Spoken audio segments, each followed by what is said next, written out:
¿Qué tal? Muy buenos días. Mi nombre es Luis Ulises González Ruiz, estudiante de la Universidad de IEXPRO, del sexto cuatrimestre de la carrera de Inclusión Educativa.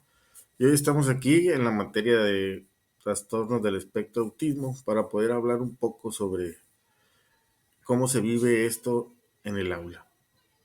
Comenzamos. De acuerdo con mi experiencia como docente, he trabajado con varios niños con esta condición. Debemos de entender los maestros que en el aula el silencio, la calma, no siempre nos está indicando que es algo que es bueno para nosotros. Entonces debemos de entender que los alumnos con el trastorno del espectro autismo, que la comunicación, el espacio y el tiempo son lenguajes muy importantes para ellos, así como los alumnos cuando se expresan ellos de manera verbal.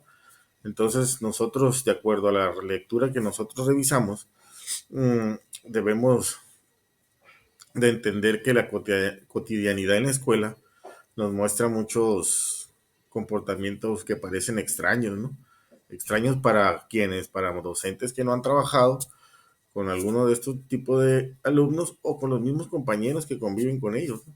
Entonces, el entender el entorno de estos niños, el entender cómo comprender, cómo perciben ellos el mundo, pues eso es lo que nosotros vamos a tratar de explicar o entender para que ellos puedan convivir de una manera respetuosa y eficaz dentro del aula, ¿no? Dentro de la escuela. Es muy importante que nosotros como docentes tengamos claro qué es el trastorno del espectro autismo, cuáles son sus principales eh, consecuencias o sus principales características, ¿no? Debemos de entender que una de las características principales, pues, de estos niños es la socialización. Nosotros no podemos obligarlos a que ellos convivan, ¿no? O también debemos de entender que una de las características, pues, es la forma de expresarse, la sensibilidad que ellos tienen a cierto tipo de ruidos o de sonidos, ¿no? Entonces, también podemos entender que uno de los mayores retos para estos alumnos es la comunicación, como se les comentaba, ¿no? Que tienden a dificultarse cómo expresar lo que ellos necesitan, sobre todo sus emociones o en la toma de las decisiones, ¿no? No podemos nosotros eh, poder presionar a un alumno para que pueda ex- eh, expresarnos que es una opinión, por ejemplo, de un libro, de un cuento, porque ellos tienen su manera. Se los comento porque yo tengo una alumna actualmente en el grado de sexto grado que ella se le dificulta expresar sus emociones, ¿no? Ella habla de manera directa, expresa lo que ella siente, pero si yo le pongo una actividad donde ella tenga que expresar sobre una lectura, pues ella me lo hace de manera dibujada, ¿no? Ella tiene la facilidad para representar las cosas mediante los dibujos y eso, entonces ahí se hizo una adaptación para que ella me pueda contar una historia o expresar lo que ella entendió sobre esa historia de manera dibujada y la verdad ha tenido resultados magníficos, ¿no? Entonces ahí nosotros debemos tener esa capacidad para poder entender. También debemos de entender que, que nosotros pues, debemos de utilizar aplicaciones digitales o gestos claros hacia ellos, ¿no? Que permitan que el alumno encuentre la forma accesible de hacerse entender ante los demás y ante los docentes, ¿no? Cuando el lenguaje verbal se simplifica y se apoya con imágenes, el alumno no solo comprende mejor, sino que reduce su ansiedad y se siente escuchado. Aquí les voy a platicar una anécdota que yo tuve el ciclo anterior con un alumno que tiene TEA, pero no tiene expresión verbal. Entonces yo con él empezamos a utilizar una agenda de imágenes, ¿no? De sus emociones.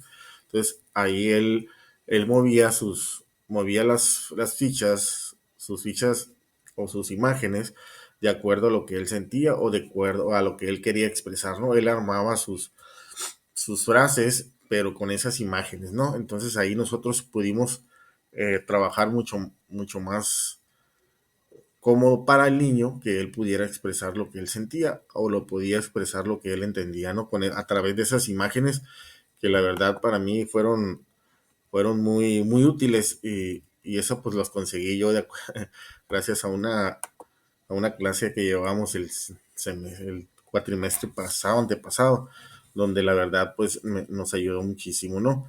Entonces, eso es a lo que se refiere, ¿no? Que nosotros como docentes debemos de buscar las alternativas para que esos alumnos puedan sentirse de la manera más cómoda. ¿Por qué? Porque estamos trabajando con inclusión. Inclusión, acuérdense que es que nosotros debemos de adaptarnos como escuela a esos alumnos, no los alumnos deben de adaptarse a la escuela, ¿no?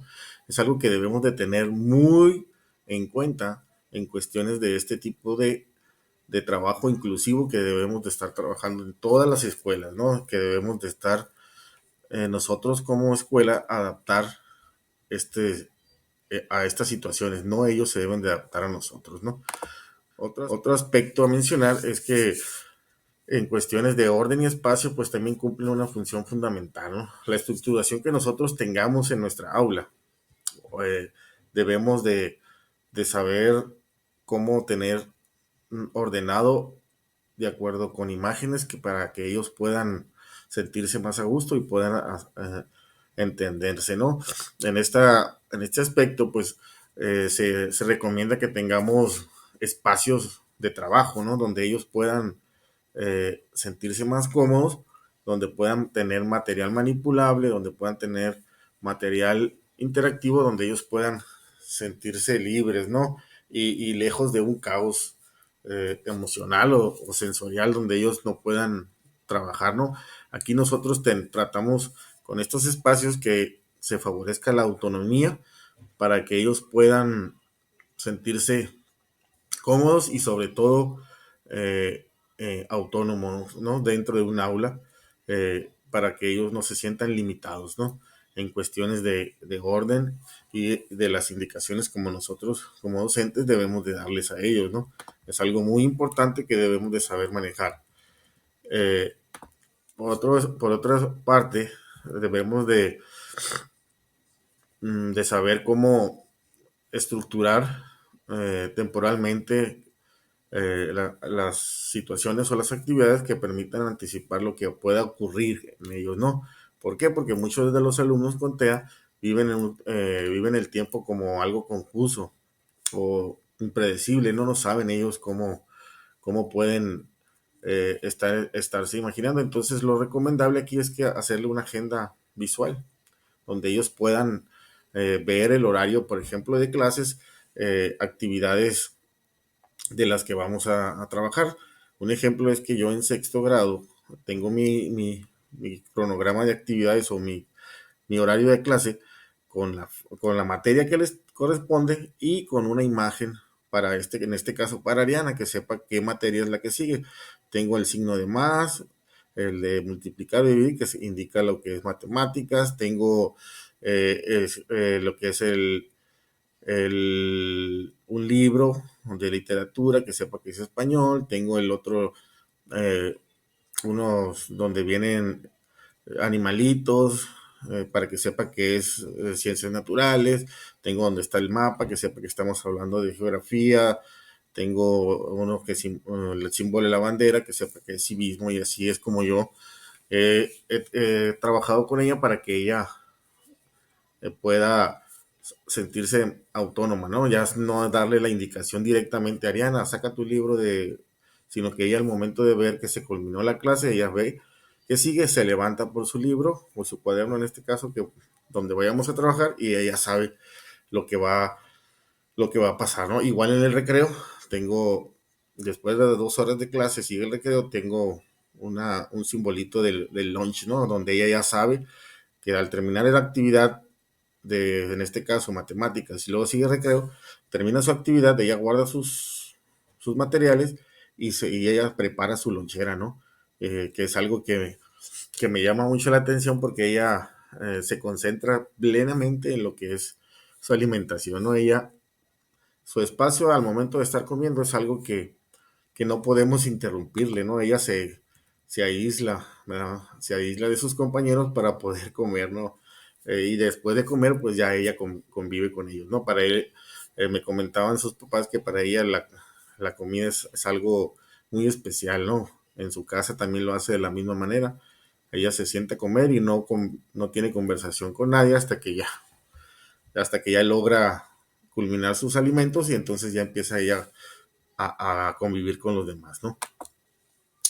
Y por último, pues debemos de hacer una reflexión muy importante, ¿no? Aquí como docentes, como escuela, cómo debemos nosotros manejar la comunicación, el espacio y el tiempo para este tipo de alumnos, ¿no? En el aula siempre se debe de convertir en un lugar comprensible y seguro para estos alumnos, ¿no? No, me ha tocado situaciones donde pues los maestros no saben qué hacer y la verdad pues los hacen a un lado, ¿no? A estos niños y pues el niño vive un calvario dentro del aula, ¿no? Donde no sabe qué hacer, no sabe cómo comunicarse, no sabe qué secuencia lleva, ¿no? Entonces ahí es algo que nosotros debemos de trabajar como docentes, claro, sin descuidar a los demás, ¿no? Nosotros debemos, como les dije, debemos de adaptarnos a estas situaciones, a estos alumnos, pero incluyendo al grupo en general, donde ellos también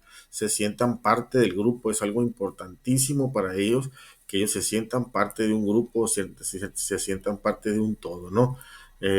Aquí el alumno no debemos nosotros de manejar conductas desafiantes, ¿no? Donde ellos ponernos al tú por tú con ellos, ¿no? Debemos nosotros de entender y comprender cómo es estas situaciones de estos niños, ¿no? Porque vaya, tenemos alumnos con TEA que pueden ser agresivos o pasivos, ¿no? Entonces nosotros debemos de saber eh, muy bien cuáles son las características principales de estos alumnos. Se los recalco porque es algo que como docente, si los conoces, te va a ayudar muchísimo para que este alumno tenga un avance significativo y te sientas, pues yo como maestro me siento satisfecho, orgulloso de que trabajar con alumnos, ya sea con TEA o con TDA, que puedan lograr avances pequeños o grandes, ¿no? De acuerdo a la situación de cada uno de ellos, ¿no?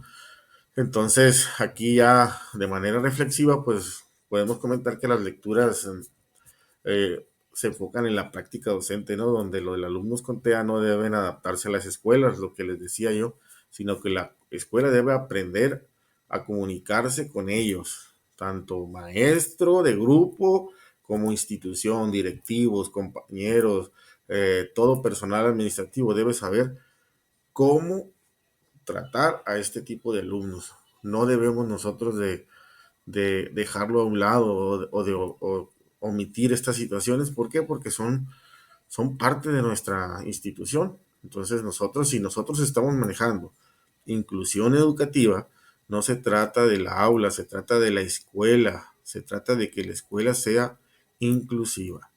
¿Por qué? Porque estamos buscando la autonomía y el bienestar de estos alumnos. Que les quede muy claro, no debemos de perder el sentido en lo que es inclusión. Debemos de enfocarnos realmente en que nosotros como institución, como maestros, como personal que incluye o que se encuentran de esta institución, pues nosotros debemos de adaptarnos a ellos, no ellos a nosotros. Desde la currícula, desde las estrategias, desde los materiales, desde las aulas, desde la forma de comunicarse, de la forma de cómo nosotros presentamos información, de cómo estructuramos el tiempo para ellos, eso es lo que debemos de hacer. Entonces, por mi parte es todo. Muchísimas gracias. Esperemos pueda servirles de algo este contenido. Cualquier duda, pues estamos a la orden. Muchísimas gracias. Nos vemos en la próxima clase.